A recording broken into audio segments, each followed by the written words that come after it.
Hi, I'm Megan, and this is Trail Tested Tuesday, where we talk hiking gear and how to choose what works best for you.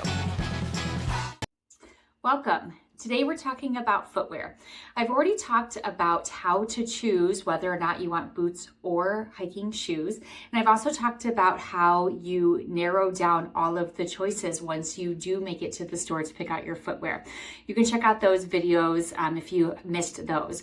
But today I'm just going to dig a little bit deeper into my personal choice for boots, my boot selection.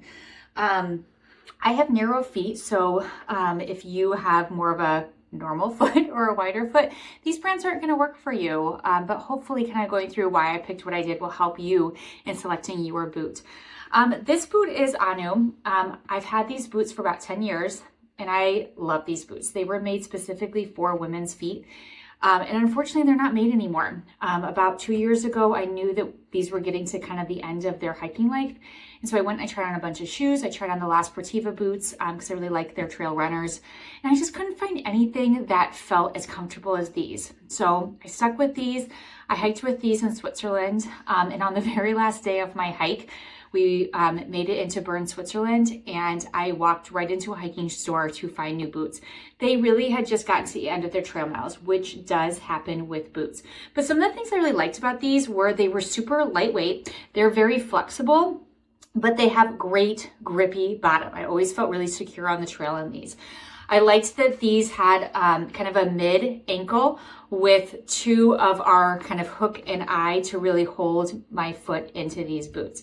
These are waterproof. They really took no breaking in because they're not leather, but they're a waterproof fabric.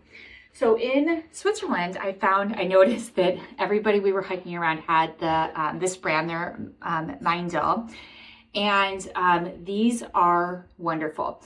They are still waterproof, again, not leather, so there's really very little breaking in. A little bit of a lower ankle, so as I have hiked in these a little bit, I have had a little bit of rubbing in my ankle that I needed to kind of break in and break through. So while I did that, I taped my ankles, but my last two hikes have been totally fine in these. These ones you cannot get, I haven't seen these in any stores in the United States, but you can order them online.